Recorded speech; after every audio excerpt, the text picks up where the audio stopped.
and the jet, it's actually jet fuel, it's same as gasoline. Energy released by these 2 transcontinental flights, and you work it out, and you compare that to the energy released from the first North Korean nuke. It turns out the gasoline released more energy. More energy than the North Korean nuke.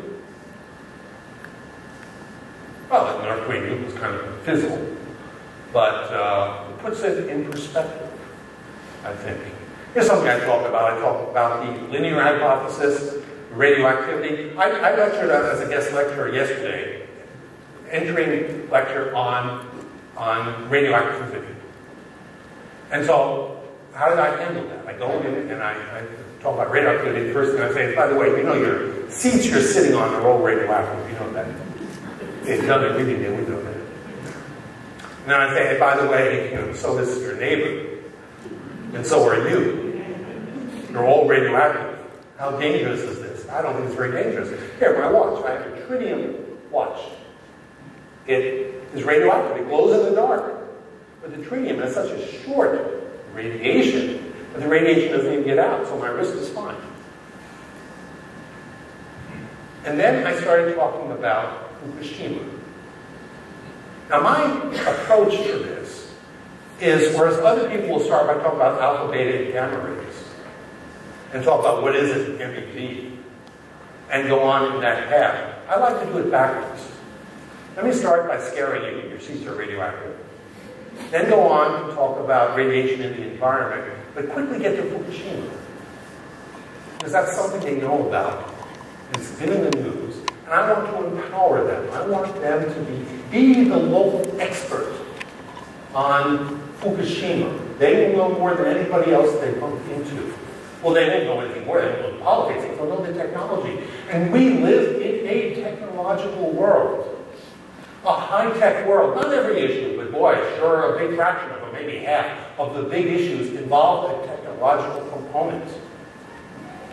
And if you really understand the technology and know the numbers, you have enormous power compared to other people who only know the politics or the opinions or the passions of the beliefs of what's going on. So we talked about Fukushima, we talked about levels of radioactivity, how bad are they now, how bad did they get, how many people will die of cancer, and so on. And what I like to tell my students is, I don't care what your politics are. I don't care whether you are, Republican, Democrat, conservative, liberal, it doesn't matter. Physics is the same for all of us. But whatever your opinions are, when you go home and talk to your parents, you're going to start winning arguments with your parents because you're going to know facts. And you're going to understand the facts. And I'm not teaching facts, I'm not teaching memorization, I'm teaching understanding. My favorite example of this was a student of mine who came back. By the way, every time I teach this class, I start in the first lecture by giving this example, an example of showing what I want my students to be able to do. So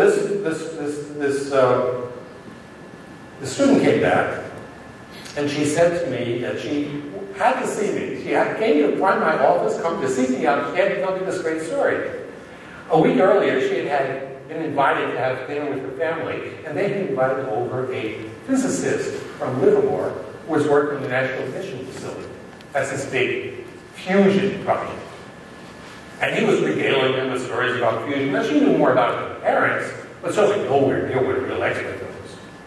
And so they were listening, and what do you do when you have a great physicist at dinner, and everybody else sort of sits around and goes, oh. That's what you're supposed to do, right?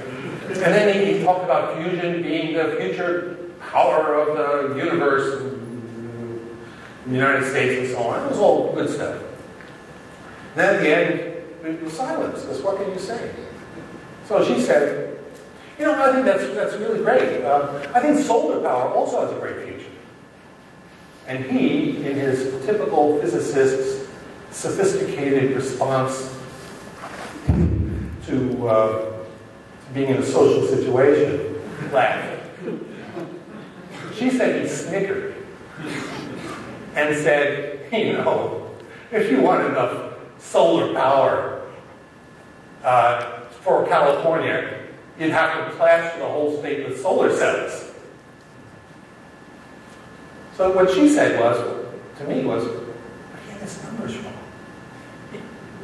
So she said, she piped up and said, no, your numbers are wrong. She said, California's only 40 gigawatts total. And a nuclear power plant, I mean, a solar, for overhead, it's at midday, you get a gigawatt in a square kilometer. That's not much area. Silence.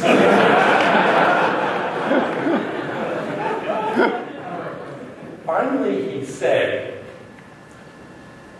this is what she told me he said, well, your numbers don't sound wrong. I'm going to have to go look at that. Yes! This is what I want my students to be able to do. Now, some people say she just memorized the number. No, she pulled up the relevant number when under stress from a supposed expert. And she challenged him. She not only knew the number, she had confidence in that number. And she knew the relevant number to bring in. This is what I want my students to be able to do. They have to know the numbers. They have to know what's important. They have to be able to compare, fusion to some basic numbers, like how much power there is in California. So these are really, this is what I'm trying to teach. I love that story because she was my perfect student. I was so pleased she came back. Here are some of the exam questions I give.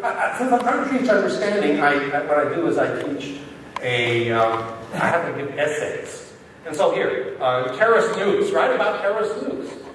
Write what you would say if you had 5 minutes to brief the President of the United States on terrorist nukes.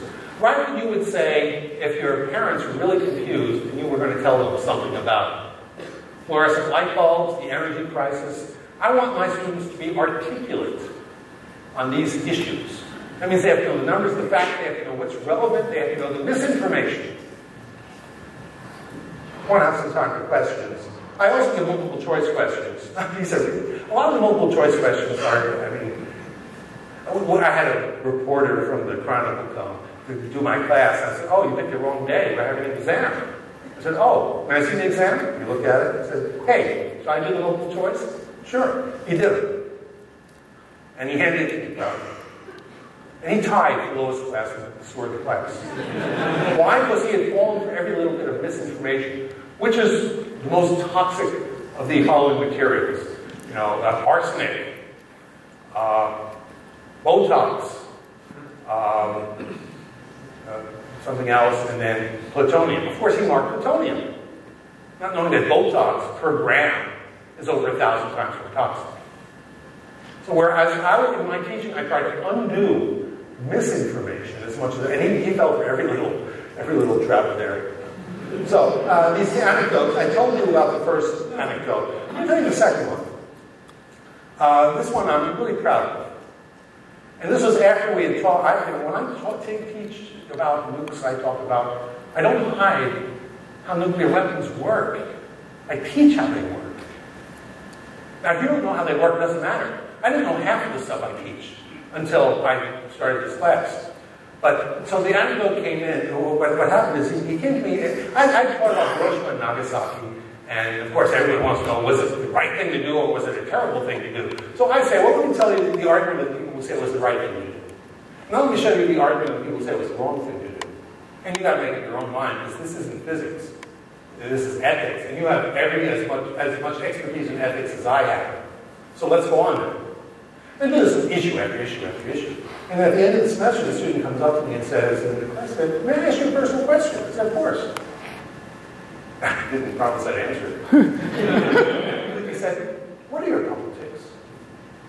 Are you liberal or conservative? I said, thank you.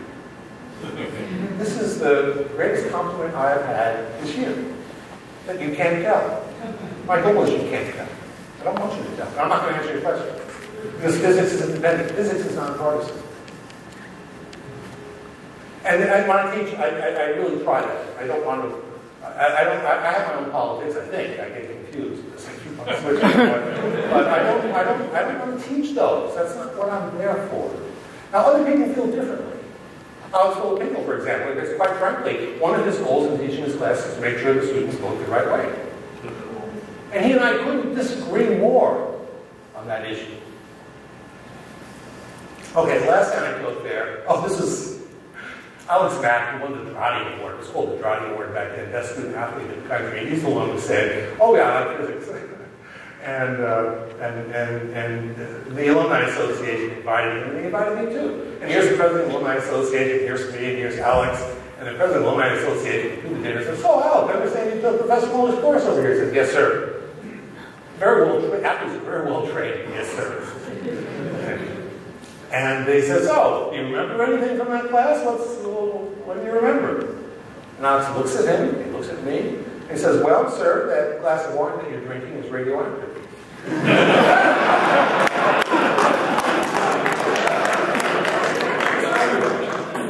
And the president of the organization says, what? Are you kidding? And Alex says, no, not only that, but the Food and Drug Administration requires it to be radioactive or it's illegal for consumption in the United States. So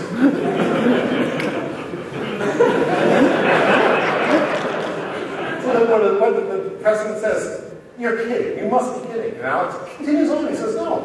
It's because in the United States we require that any alcoholic beverage be made out of grain or out of grapes or other natural ingredients. You're not allowed to make them out of fossil fuels. Now, fossil fuels, he says, are not radioactive because they've been in the ground so long, all of their carbon-14 has decayed away. But something that is made out of fresh grapes gets its carbon from the atmosphere, and that's all radioactive because the cosmic rays constantly bombarding the atmosphere. So the Food and Drug Administration actually does check. And there was an example back a few years ago when they actually found some wine that wasn't radioactive, they forbade its import. And here is this guy, the president, his jaw dropped, and me beaming. So, again, okay, this is my curriculum where I start with energy, then do atoms and heat, gravity and force, nuclei, radioactivity. I'm going to wind up because I think my time is getting close, right? And we want time for questions. So I was going to show you the other things I teach.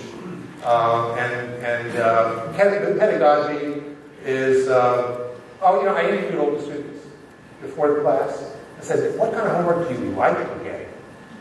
It turns out they love reading and writing. And so I made the class mostly reading and writing. I talked about immersion. Only important things are included. By the way, energy and power, you should know this, are identical. There is no difference between the two. Read any newspaper. The question is, who gets to own the definition? We physicists? We have no right to do that. We didn't make up the word energy. Quark, okay. But energy, we didn't make that up.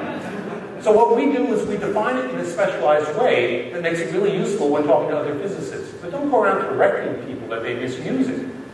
I had a friend who told me I was tying a knot. He said, that's not a knot in my shoe. Because mathematicians decide it's a knot only that can't be untied. Well, that's fine for the mathematicians, but you should use it only when talking to mathematicians. Okay, teaching multiple levels, I mentioned that. Don't cover everything. I tell them you got to read the book. By the way, the book was written, interesting contract I have. You know what it costs to manufacture this book? About $2. Getting ebooks is not going to make it cheaper if you're going to have the same quality that goes into all the editing and so on. That's where all the money goes. The book companies are not making huge fortunes. But anyway, this book, part of my contract was under $50. And so they've kept the price under $50 just because I required that in the contract. So that's the textbook. Carries about twice the material that you get in a popular book. It's meant to be studied, not to be read. Now, it's meant to be read, because the students love to read. But I don't mean read, it's meant to be read and then reread.